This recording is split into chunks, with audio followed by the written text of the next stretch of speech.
Buenos días desde Nueva Zelanda, bienvenidos a nuestro Simposio Internacional sobre el Bicentenario, las invenciones de un istmo, pensado desde las artes y la cultura. Verdaderamente internacional, aquí los saludo desde Nueva Zelanda, ya en el viernes 29 de octubre. Nuestros conferencistas están por todo el globo, y tengo la alegría de presentar a María Clara Vargas Culleil en su conferencia magistral de la Universidad de Costa Rica, titulada Musicalizando la Nación, bandas, himnos y cantos escolares en Costa Rica, 1870-1930. María Clara Vargas Culleil destaca por una carrera polifacética. En su faceta de investigadora ha publicado en periódicos, revistas académicas y participado en varios libros. Su texto De las fanfarrias a las salas de concierto recibió el Premio Nacional Aquileo Echeverría en Historia en 2004. Como clavecinista destaca por una activa participación en el campo de la música de cámara, en el que obtuvo el Premio Nacional de Música en el 2009 y en el 2013. También ha actuado como solista con orquesta y recitales, tanto en su país como en diversos países de América Latina y en Estados Unidos. Desde 1987 ha sido docente en la Escuela de Artes Musicales, donde ocupó también el cargo de directora desde el 2003 al 2011. Además, fue directora de Extensión Cultural en la Vicerrectoría de Acción Social desde 1996 al 2004. Y actualmente es decana de la Facultad de Artes. Fue organizadora del Festival Internacional de Música Antigua de Costa Rica por 10 años y es productora general del Concurso Internacional de Piano María Clara Culleil desde hace 20 años. Vargas es bachiller en música de la Universidad de Costa Rica, recibió la licence d'enseignement de la musique en la Universidad de París 8, y el Diplôme supérieur de clavecín en la Schola Cantorum de París y la maestría en Historia en la Universidad de Costa Rica. Muy bienvenida, muy afortunada me siento de estar aquí y compartir. Adelante, María Clara. Muchas gracias. Muy buenas tardes. Quisiera agradecer al equipo organizador del Simposio Internacional sobre el Bicentenario por haberme invitado a impartir esta conferencia en el marco de la Mesa Música.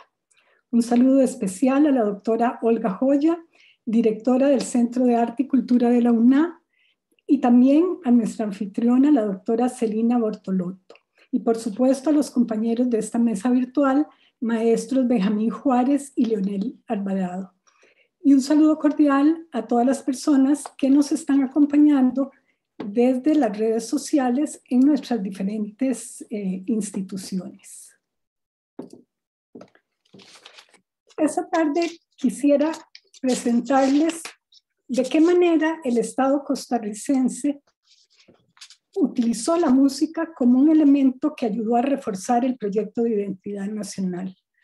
Un proyecto que fue gestado por los gobiernos liberales a partir de la década de 1870 y se extendió hasta las primeras décadas del siglo XX, y que tuvo como ejes principales fortalecer el Estado, modernizar el país y civilizar los sectores populares, entre otras cosas. Durante esas décadas, las bandas asumieron un papel protagónico a partir de 1870. La materia canto se creó a finales del siglo XIX. El himno nacional adquirió su carácter simbólico a partir de 1903 y la música nacional fue centro de debate en la década de 1930. O sea, fueron 6 décadas en las que la música va a tener un papel importante en la construcción y reforzamiento de la identidad nacional en Costa Rica.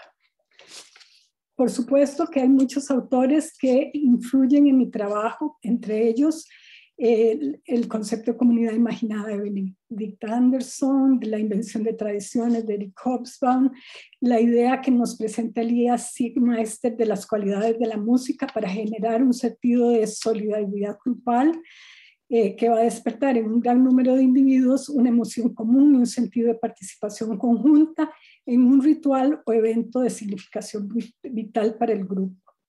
Y muchos autores e investigadores internacionales han aplicado estos conceptos. La lista sería enorme, pero bueno, algunos que digamos influyeron importantemente en mi trabajo son Liliana Bertoni, con su trabajo sobre las ceremonias públicas en la construcción de la nacionalidad argentina, Guy Thompson, que enfatiza la utilización por parte del Estado mexicano de los cuerpos filarmónicos en la conformación de la identidad nacional, así como los roles político y ceremonial de las bandas de pueblo. Jane Fulcher, que analiza la gran ópera francesa como política y arte politizado, reforzando la imagen de poderío y grandiosidad de la nación francesa.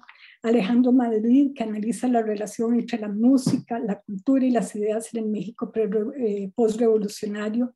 Esteban Buch, en la historia política de la novena de Beethoven, que analiza el nacimiento de las músicas políticas en la modernidad nacional. Y en el caso de Costa Rica, muchos autores han estudiado la conformación de la identidad nacional, el reforzamiento desde diversas perspectivas. Entre ellos, Víctor Hugo Acuña, que analiza la construcción del Estado Nacional, María Moretti, la letra del himno nacional, Steven Palmer, la construcción desde arriba del héroe nacional Juan Santamaría, Patricia Fumero destaca la importancia de las ceremonias públicas y todo su ceremonial en la construcción de la nación costarricense, Flor Ovares, Margarita Rojas, María Isabel Carvajal, investiga la literatura nacional, Eugenia Zabaleta la plástica, pero realmente la práctica musical no había sido tan estudiada. Así que ese es el campo en el que yo me he especializado.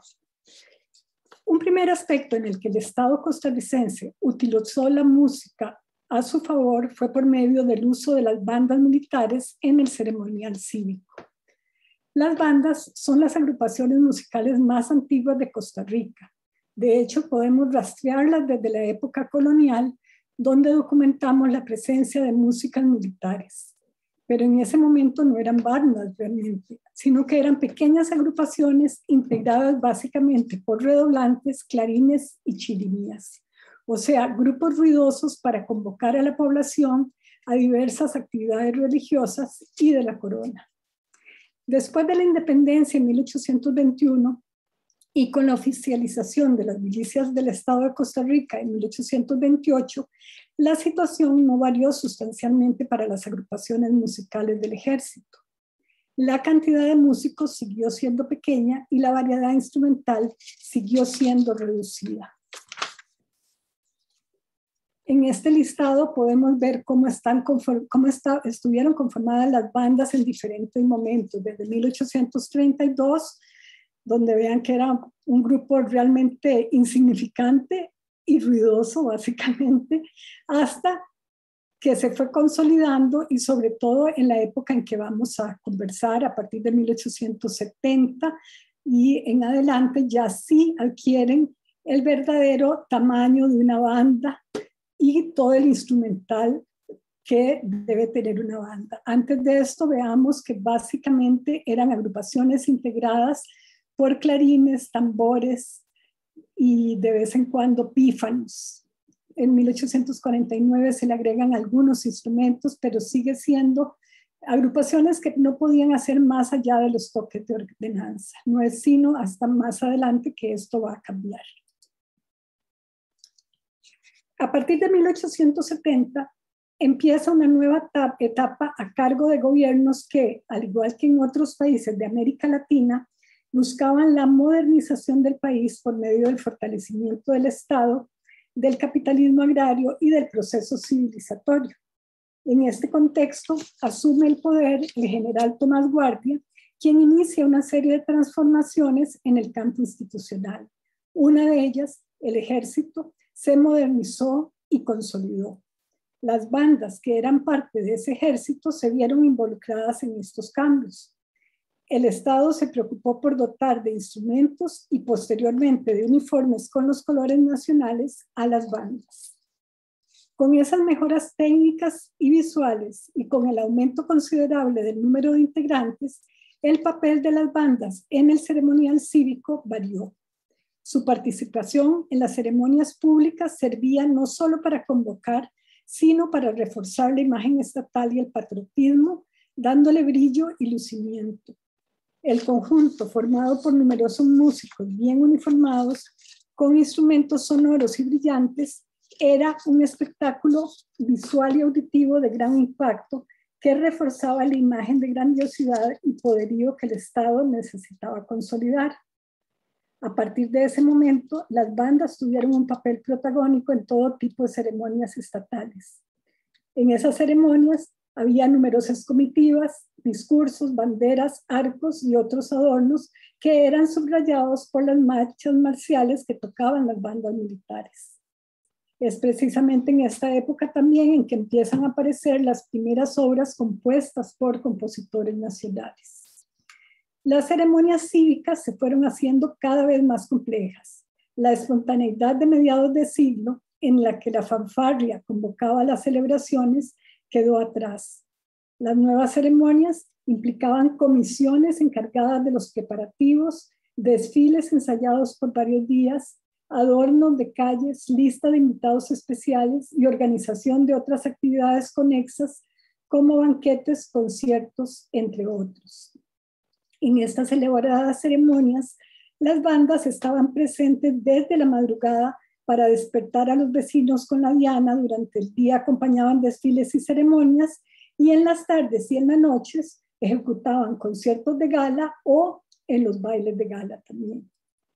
En los desfiles y ceremonias, las bandas eran uno de los elementos de mayor atractivo.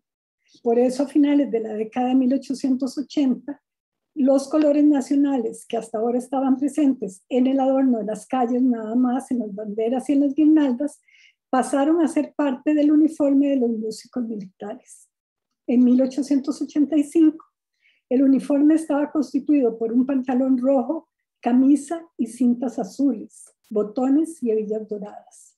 Y a partir de ese momento, las bandas fueron un elemento fundamental del ceremonial cívico.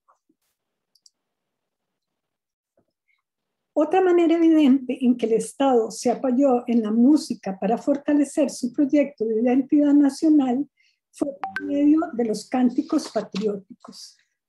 En la década de 1880, los gobiernos liberales emprendieron nuevas reformas. Una de las más importantes ocurrió en el campo de la enseñanza, ya que entre 1885 y 1889, el Estado emitió una serie de leyes que ordenó la enseñanza, tanto en el nivel primario como en el secundario. Esta reestructuración fue sistemática y tomó en cuenta los adelantos de otros países en el campo de la educación. Con estas reformas, el Estado se garantizó el control de la formación de los jóvenes ciudadanos, basándose en un nuevo modelo educativo laico y de orientación práctica. En 1886 se establecieron nuevos programas de instrucción primaria y al año siguiente se empezaron a fundar instituciones de segunda enseñanza. En 1887, el Liceo de Costa Rica y el Instituto de Alajuela. En 1888, el Colegio de Señoritas. Y en 1890, el Colegio San Luis Gonzaga reinició sus labores después de una importante reestructuración. O sea, todos los principales centros urbanos del momento contaban con un colegio a nivel secundario. En ese contexto de reformas educativas, se discutió la importancia de la música como parte de la educación general.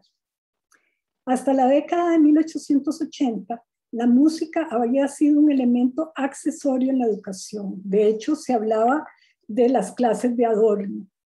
Ahora se argumentaba que la música, o sea, ahora en 1880 se argumentaba que la música, por sus características, ejercía una influencia notable en los individuos, no solo desde el punto de vista estético, sino también en lo moral. Además, la posibilidad de combinar textos con melodías atractivas permitía que la música fuera un auxiliar importante para el aprendizaje de mensajes cívicos y morales. Así, a partir de 1886, vemos cómo el Estado nombra a diferentes músicos importantes de la época, muchos de ellos extranjeros que venían llegando al país especialmente para eso, para dar clases de música en escuelas y colegios de los principales centros urbanos, San José, Cartago, Heredia y Alajuela. Algunos de esos maestros nombrados fueron el catalán José Campabadal, el madrileño José Godoy y los costarricenses Alejandro Monestel, Alejandro Cardona y Jesús Núñez. También el Estado va a apoyar la edición de obras de textos con repertorio apropiado. A partir de 1888 se publicaron una serie de libros de texto para la materia canto, entre ellos la cartilla musical de Mateo Fournier, Otro extranjero, la teoría musical de Manuel Jesús Núñez, el ABC musical de Campabadal, pero sobre todo este texto que tenemos en la pantalla, que es el libro Cantos Escolares, que es un trabajo compartido entre dos autores catalanes, Fernández Ferraz y Campabadal. Este cancionero la impresión del cancionero fue pagada por el Estado y además se dijo que debía ser utilizado como texto en todas las escuelas y colegios del país. ¿Y por qué era tan importante este cancionero? Bueno, porque todos los cánticos incluidos promovían los valores que el Estado promovía en ese momento: orden, disciplina, constancia, higiene y, por supuesto, patriotismo.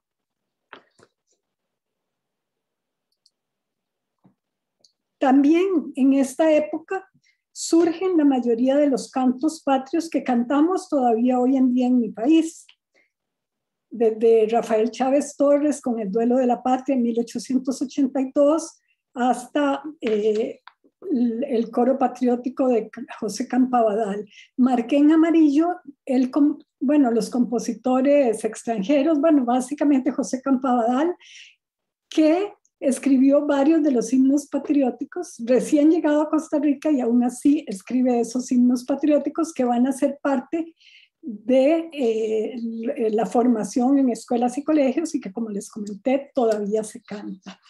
También importante y lo vamos a ver un poquito después, que está en ese texto que vimos, está también por primera vez la letra del himno nacional.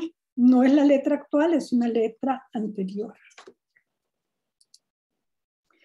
Básicamente, como corolario de la incorporación de la materia canto en los planes de estudio de escuelas y colegios, así como la composición de himnos patrióticos, las ceremonias cívicas, que hasta hacía poco eran esencialmente militares, a partir de la última década del siglo XIX y las primeras del siglo XX, se transformaron completamente. Dejaron de ser ceremonias militares y pasaron a ser ceremonias escolares, en las que cada año había una mayor cantidad de niños. Y eso era notado claramente en las crónicas de la época. Por ejemplo, en 1899 nos comentan que habían 2.000 escolares entonando el himno nacional, en 1900, 3.000 y así año a año. Pero además, como mencioné, por primera vez empieza a cantar el himno nacional. El caso del himno nacional de Costa Rica es interesante de analizar porque su música fue compuesta en 1852, pero realmente no adquiere el estatus de símbolo nacional sino hasta 1903, cuando por fin obtuvo una letra, la actual, que exaltaba los valores que los intelectuales de finales del siglo XIX propusieron como los ideales nacionales. Durante los primeros 20 años de existencia, o sea, de 1852 a 1870 y algo, la música del himno probablemente se tocó con regularidad, pero su uso ni siquiera se mencionaba en las crónicas ni comentarios de los periódicos de esos años.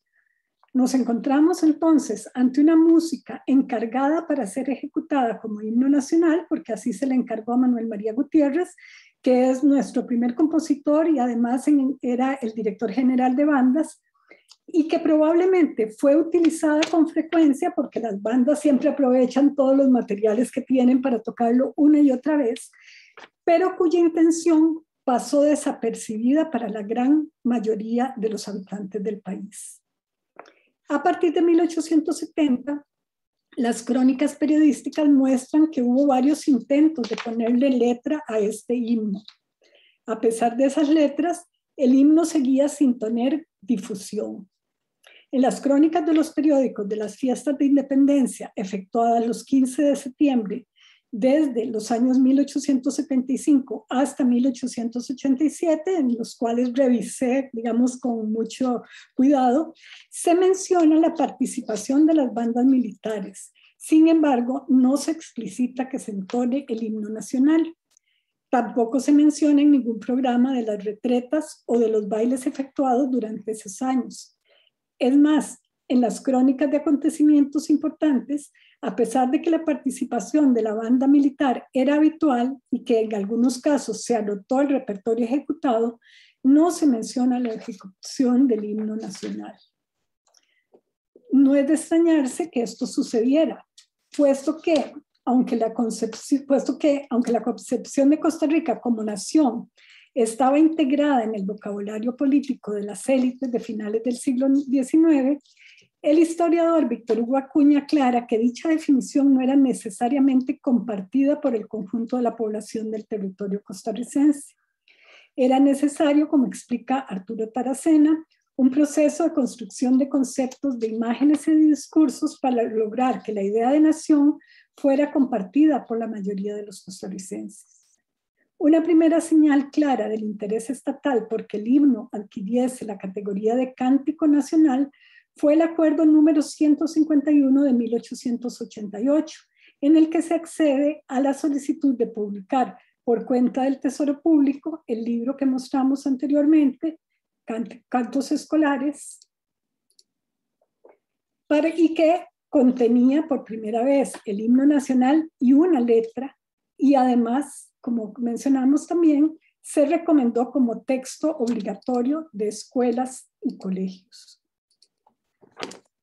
A partir de 1888 se vuelve regular la mención en las crónicas periodísticas de la entonación del himno nacional en las conmemoraciones y efemérides patrias.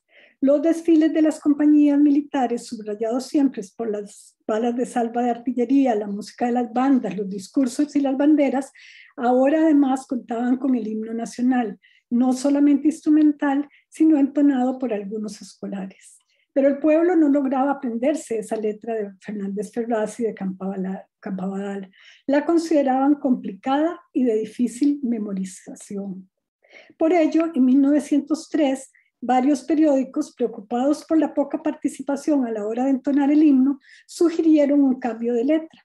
Recogiendo un sentir generalizado, señalaban que era necesario, y eso es en todos los periódicos de esta época, una nueva letra que reflejara la identidad costarricense. A partir de julio de ese año, 1903, se abre un concurso para dotar de letra adecuada al himno nacional. Y poco después escogen esta letra que tenemos en pantalla de José María Celedón como la letra vencedora. Por fin, el 30 de agosto de 1903, la Gaceta Oficial publicó una nota en la cual el ministro Manuel de Jesús Jiménez ordenó al inspector general de enseñanza, abro comillas, que en las escuelas del país sea adoptada la composición del señor Celedón como letra del himno nacional, cierro comillas. Pero ¿por qué se consideró que esta nueva letra reflejaba apropiadamente el ser costarricense? El éxito de la nueva letra, apuntan varios especialistas, porque ha sido estudiada ampliamente, consistió en que se alejaba de la patria abstracta y universal de los textos anteriores, como por ejemplo el de Fernández Ferraz y Campabadal, y presentaba una serie de conceptos que regirían durante mucho tiempo el discurso social de la identidad costarricense. El texto vincula elementos de la ideología liberal y republicana y logra una determinada imagen de la patria, una patria idílica, pacífica y fecunda, con hijos sencillos pero esforzados y en caso necesario valientes y viriles. En síntesis, la necesidad de un cántico nacional no se dio en Costa Rica inmediatamente después de la proclamación de la República, sino que algunos años después, como vemos, han pasado entre 1821, que es la independencia, hasta 1903, que por fin se va a empezar a utilizar el himno nacional. A pesar de que la música había sido entonces compuesta relativamente temprano, 1852, La legitimación del himno nacional se inició en 1880 con la materia canto, con el libro Cantos Escolares, pero realmente no es sino hasta que tiene esta letra adecuada que se empieza a utilizar consistentemente. Esta letra es el mundo idílico que reproducían las pinturas y fotografías, la literatura de esta época. Un paisaje rural con casas de adobe, simples pero bien acabadas y pintadas en muchos casos con los colores nacionales. Ese mundo que reflejaba la pintura costarricense era el mismo mundo idílico que retrataba la literatura a principios del siglo y que Billo Celedón plasmó en la letra del himno, que fue aceptada inmediatamente.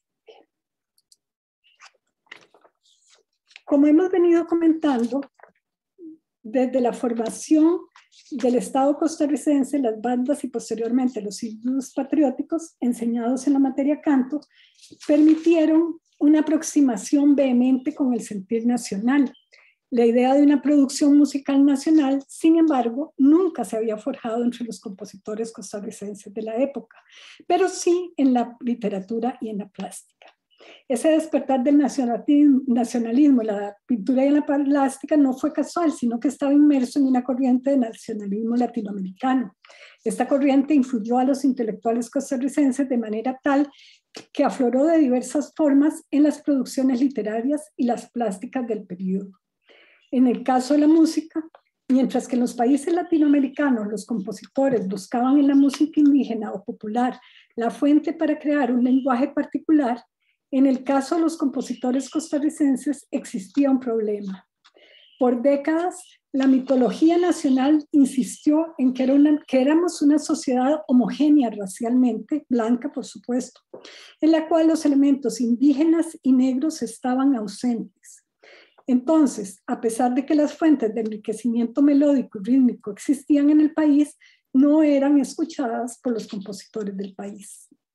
En 1927, a raíz de la publicación de las bases de un concurso de composición nacional organizado por el Ministerio de Educación Pública, que causó mucha polémica, por primera vez los compositores costarricenses se sentaron a discutir acerca de lo nacional en la música.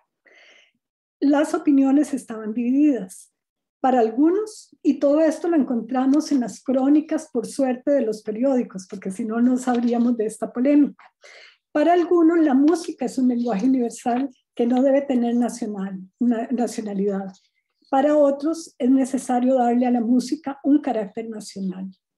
Finalmente, en esas reuniones, porque fueron varias, se llegó al acuerdo de que la música del concurso debía estar inspirada en asuntos netamente nacionales para ir formando un repertorio de música genuinamente nacional.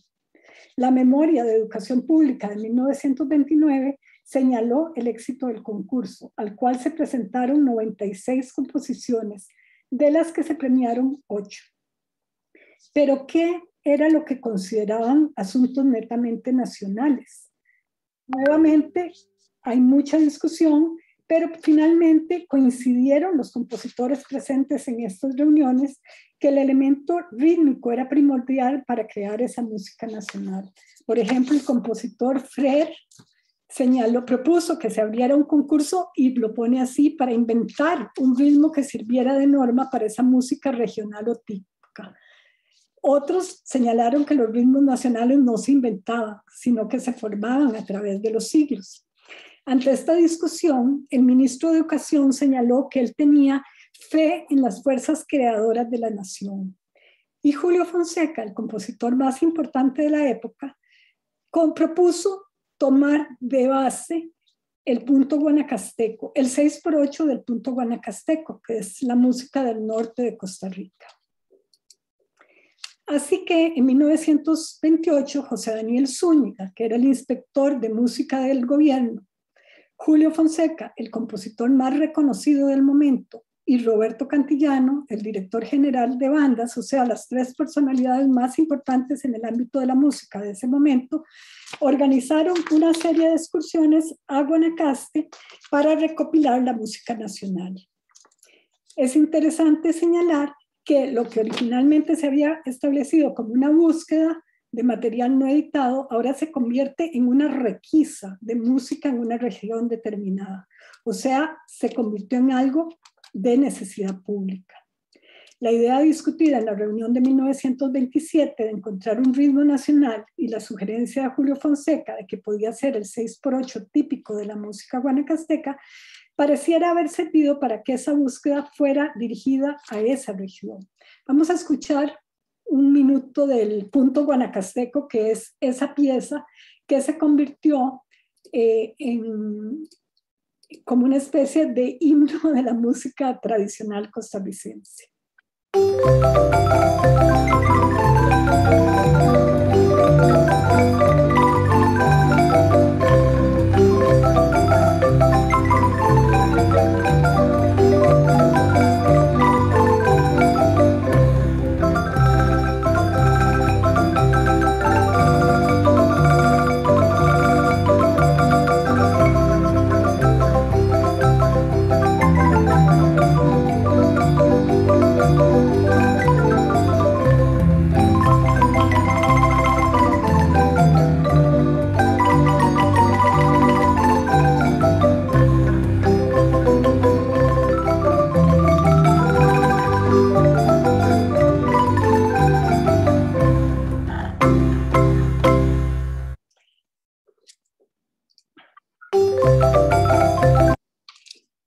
Una vez recolectada la música nacional, luego de estas excursiones, había que darla a conocer. Para ello, el Estado asumió la edición de varios folletos de música nacional, como estos que les pongo aquí. En 1929, la colección de bailes típicos de la provincia de Guanacaste. En 1933, lo que se canta en Costa Rica, que se sigue utilizando, ya va por la edición número 70 y algo. La colección de canciones de danzas típicas de 1934 y el ciclo de ediciones cierra con el álbum de la patria en 1939. A partir de ahí decrece ese interés del Estado por seguir editando música y eso no se va a retomar hasta la actualidad. Vamos a escuchar también un breve fragmento de una pieza de una compositora, Dolores Castañaro, que compone retomando los tópicos utilizados por el himno nacional. También un breve fragmento.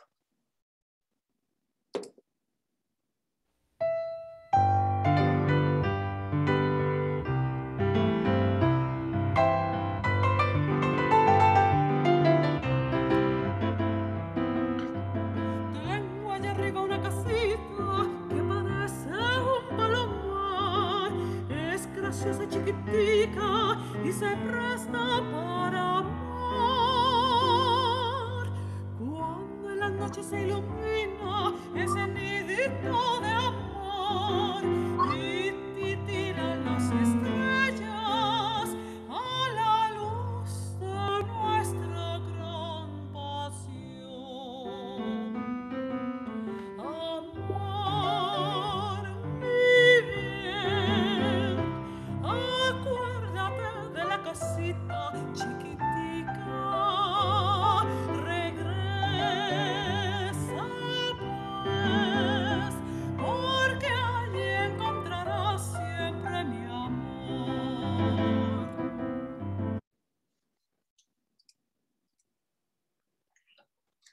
Finalmente, a partir de 1930, el Estado también apoyó a los compositores costarricenses de esa época que empezaron a producir música, pero toda al estilo de la música de Dolores Castañaro, o sea, toda música tonal. Estamos hablando de 1930, pero ellos están componiendo en un estilo completamente tradicional.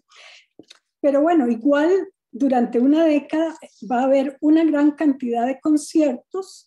Vean que más o menos son 30 conciertos en esa década, algo que no había sido hecho hasta el momento, y en el cual el programa de cada concierto estaba completamente dedicado a música nacional o en algunos casos a música latinoamericana. Algo que tampoco se había hecho antes y que después de esta época se va a dejar de hacer hasta nuevamente la actualidad. Los años climáticos de esta difusión de conciertos fue en los años 34 y 35, en los cuales hubo hasta 6 programas, y también es importante señalar que se hacían en espacios muy importantes como el Teatro Nacional de Costa Rica, que digamos que era sigue siendo el teatro emblemático del país. Recapitulando, la música fue un elemento esencial para el proceso de formación de la identidad nacional en Costa Rica, impulsada por los gobiernos liberales de finales del siglo XIX. A partir de la década de los 70, como vimos, las bandas militares remozadas con uniformes nuevos, con los colores patrios e instrumentos brillantes y sonoros, fueron utilizadas para dar brillo y majestuosidad al ceremonial cívico por medio de marchas e himnos patrióticos. En la última década del siglo XIX, la materia canto fue instaurada en los programas de las escuelas y colegios oficiales, y los profesores se aseguraron de que los niños aprendieran cánticos que reflejaban valores morales y cívicos, entre ellos el himno nacional. Gracias a ese aprendizaje, y que por fin en 1903 recibió el texto adecuado, después de un largo proceso de casi 50 años, el himno nacional adquirió por fin su verdadero estatus de himno nacional y fue incorporado de manera cada vez más insistente en las celebraciones cívicas.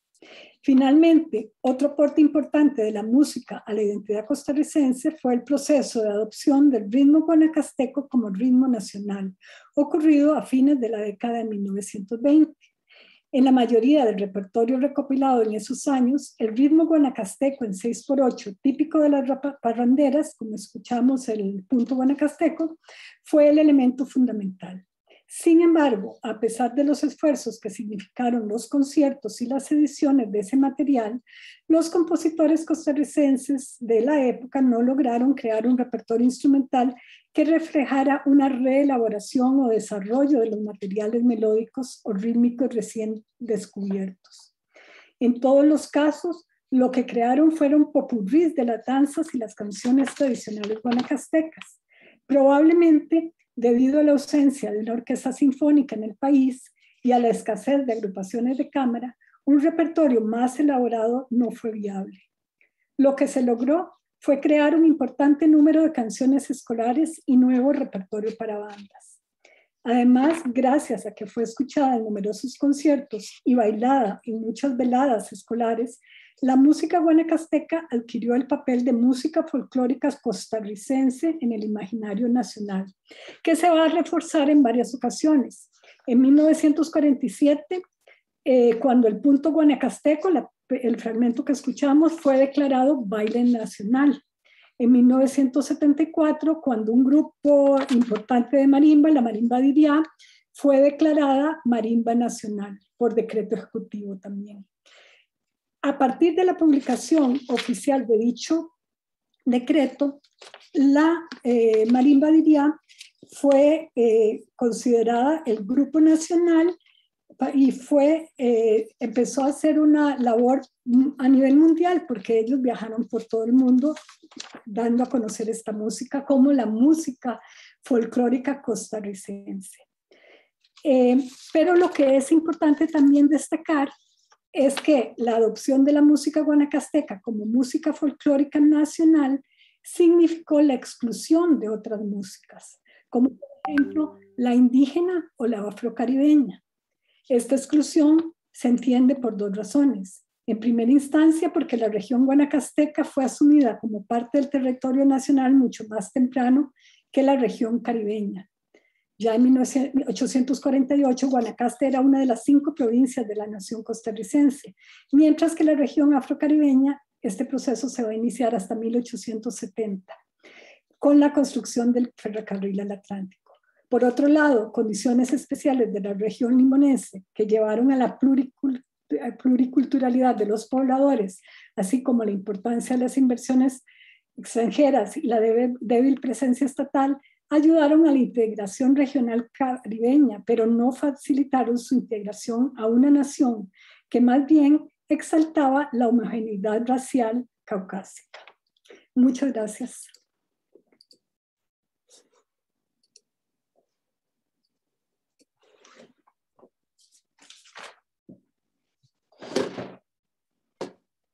Bueno, muchísimas gracias, María Clara, qué interesante. Ahora tenemos entonces 20 minutos, un poquito, sí, justo 20 minutos para preguntas, comentarios que vamos a ir recibiendo de la gente que se ha acercado a escuchar.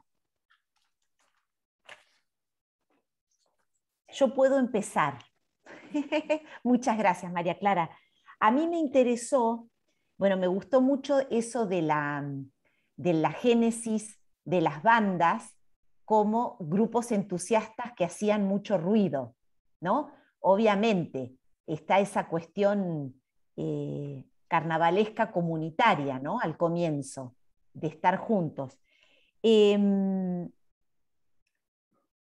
Me interesó mucho el comentario de la letra del himno y que el pedido de reverla, ¿no? de crear algo que pudiera ser cantado con más facilidad y la gente lo recordara, haya sido de la prensa. ¿Puede comentar un poquito más de eso? Me encantó eso. O sea, porque a nosotros nos ha pasado con las canciones patrias en Argentina también, con palabras, sobre todo para los escolares, bastante rebuscadas, que no conocemos el significado, no podemos pronunciar, y me interesó mucho el papel de la prensa. Sí, tal vez voy a comentar brevemente también lo de las bandas que mencionaste. Las bandas en Costa Rica, yo diría que se vuelven bandas casi que hasta 1870, porque como vieron antes eran un rejuntado de tambores, pífaros, o sea, pero hay que recordar que en ese momento la mayoría de la población en Costa Rica no sabía leer ni escribir. Entonces, ¿cómo convocar a la población a las actividades? Era por medio de las bandas. Los bandos, ¿verdad? Alguien que salía diciendo, y la diana que todavía se mantiene, ¿verdad? Todavía en los pueblos las bandas tocan a las 5 de la mañana llamando al pueblo a lo que nosotros llamamos turnos, fiestas populares. Entonces hay que entender el contexto, ¿verdad? Era una época donde nadie escribía. De hecho, los investigadores han señalado que todavía a finales del 19, primero la población de Costa Rica era realmente pequeña en todo el país. Era muy, muy pequeña, por eso cuando nos dicen 2.000 y 3.000 niños, las ceremonias públicas, eso era una cantidad impresionante de niños, porque estamos hablando de ciudades que tal vez tenían 10.000 habitantes, ¿verdad? O 15.000, 20.000 o más. La prensa, bueno, y por otro lado en Costa Rica, la prensa empieza a hacer su incursión en el público, digamos, más o menos en 1830, ya tenemos periódicos muy pequeños, pero a partir de ese momento la prensa va a ser un espacio importante porque va a haber una gran cantidad de periódicos de todo tipo donde los diversos grupos intelectuales van a estar representados, y por eso vemos que en dos momentos importantes, el de la letra del himno nacional y en la creación de la música nacional, porque así lo dicen ellos, vamos a inventar la música nacional, la prensa tuvo un papel importante, porque había representatividad de diversos grupos. Hay muchos periódicos en esa época, y para los que nos están oyendo, que muchos son investigadores, todo eso, mucho de eso ya está digitalizado en la Biblioteca Nacional de Costa Rica, entonces se puede accesar, revisar esos materiales en línea. Entonces sí, la prensa va a tener un papel importante en esta época. Básicamente por eso estamos en un país con poca gente que lee y escribe, a pesar de los esfuerzos del Estado a finales del siglo XIX, y donde la prensa va a representar los diferentes sectores de la intelectualidad. Muchas gracias. ¿Preguntas? ¿Comentarios? Quizás tal vez me gustaría agregar algo sobre, no dije en la conferencia, pero que me parece que les podría interesar en relación con la música folclórica costarricense o tradicional, ¿verdad? Porque durante años en Costa Rica se dijo la música tradicional es la música guanacasteca y seguimos olvidándonos de las otras músicas. pero en las últimas décadas ha habido esfuerzos importantes por incorporar las otras músicas. Por supuesto que hay muchas otras músicas, además de las músicas populares, por supuesto, ¿verdad? Que son un ámbito muy activo en el país, pero la música tradicional afrocaribeña también lo es, con particularidades muy especiales, porque muchas veces es en inglés, porque es en una región que se habla inglés, ¿verdad? Porque recordemos que fue poblada en gran medida por la construcción del tren, pero también por la siembra de banano. Entonces era un enclave norteamericano donde además se traía trabajadores jamaiquinos o asiáticos. Entonces hay una gran cantidad de personas de muchas culturas, de muchas etnias, que sin embargo no fueron vistas hasta hace relativamente poco, en que finalmente en 1915 el Estado costarricense cambió el primer artículo de la Constitución Política y puso, por fin, 1915, Costa Rica es una república democrática, libre, independiente, multiétnica y pluricultural. Pero veamos que desde 1821 hasta 2015 se reconoce esa multietnicidad y esa pluriculturalidad.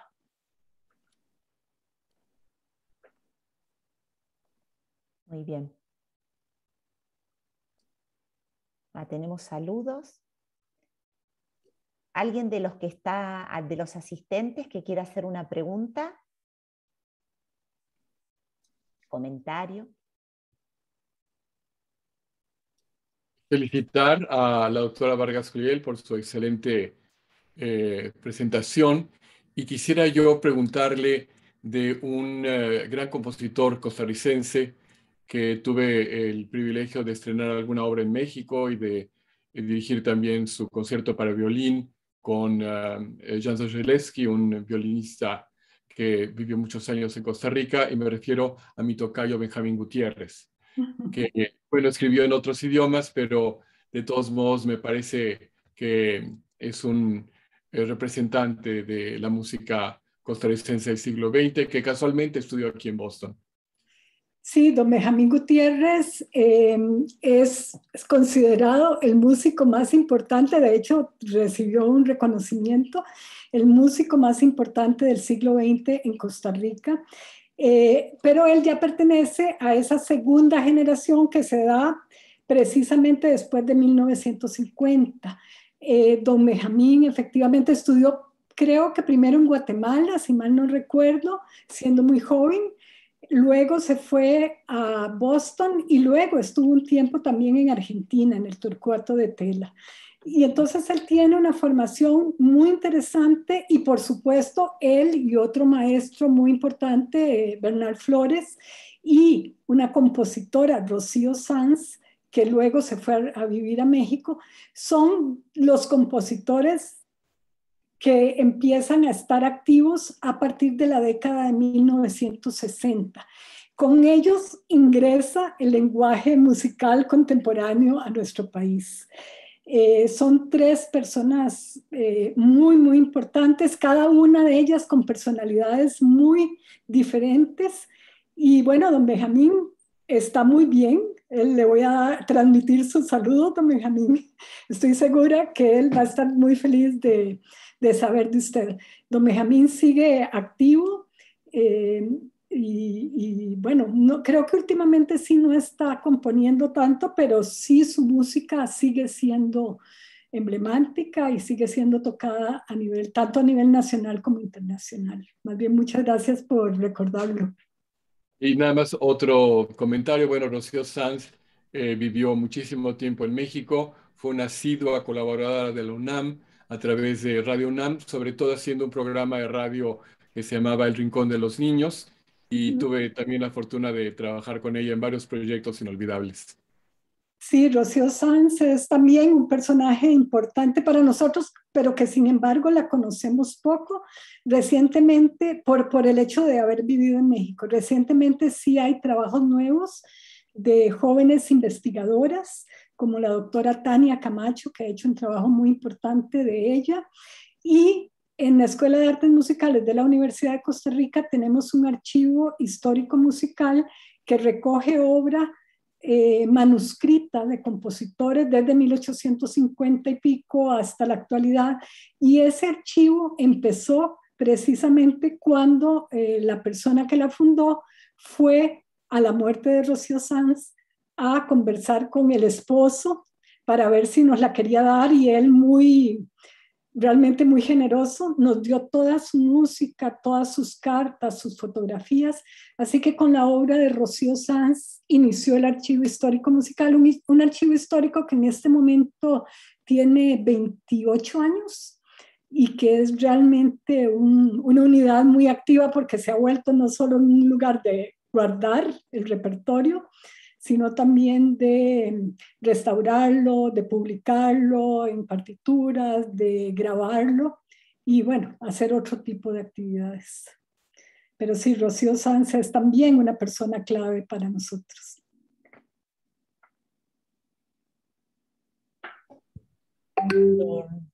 María Clara, tengo una pregunta, bueno, un comentario que viene de Facebook con respecto a los trajes de las chicas que desfilan en Costa Rica.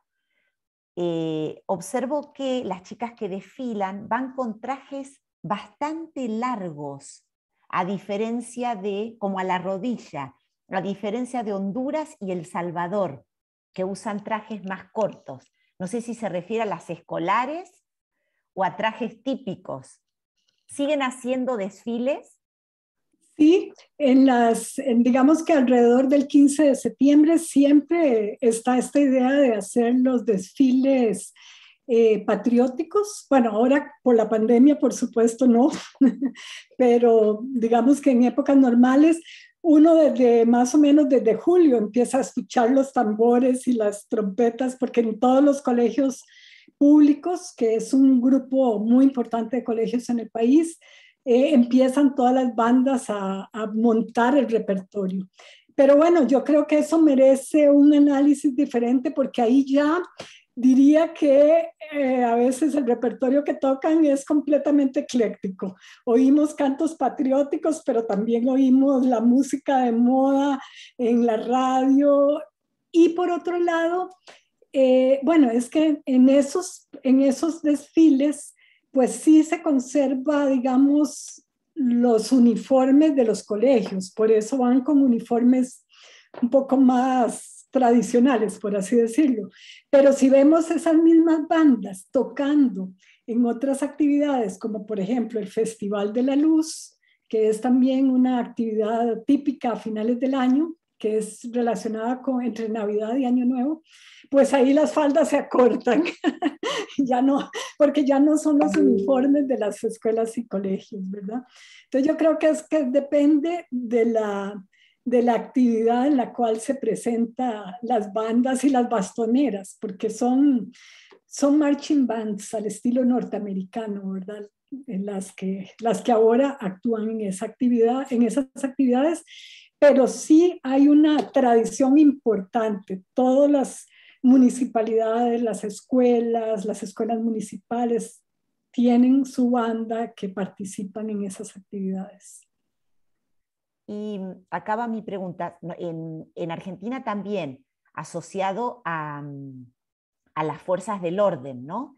La banda de la policía, del servicio de policía, o la banda del ejército, pero nunca, al menos en mi época, hace 40, 50 años atrás, nunca asociado a baile.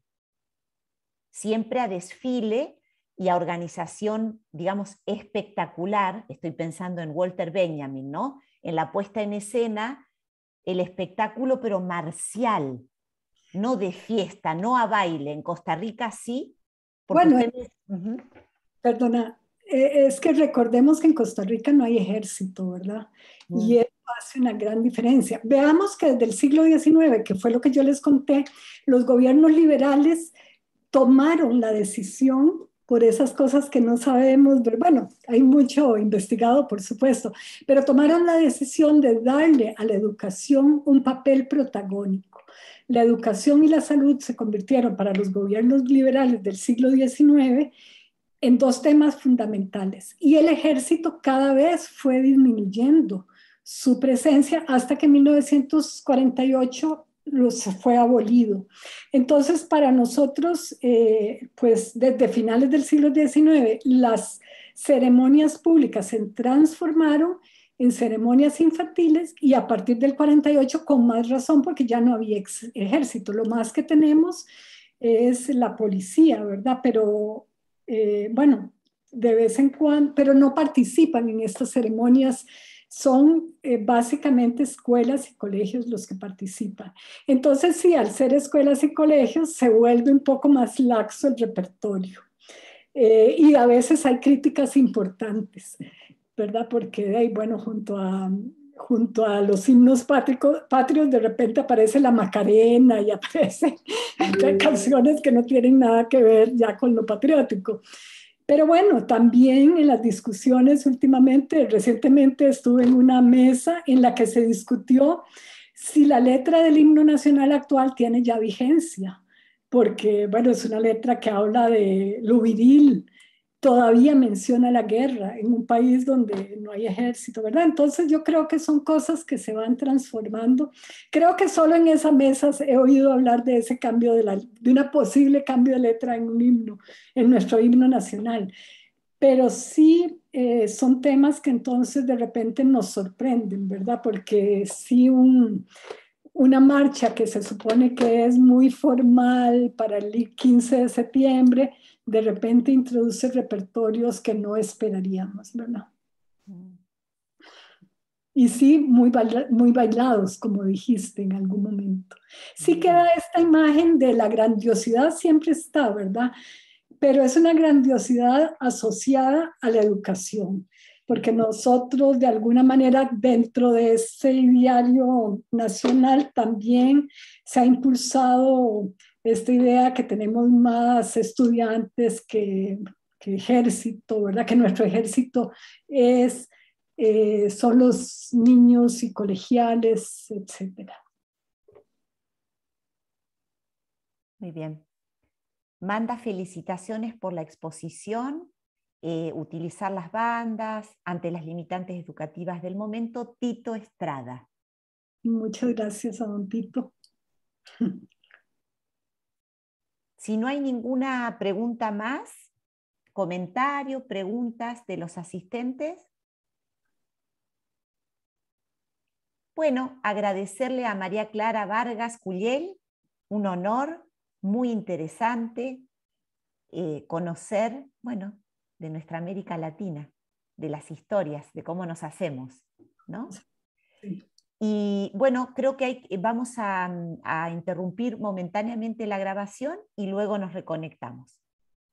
Un saludo. Saludos.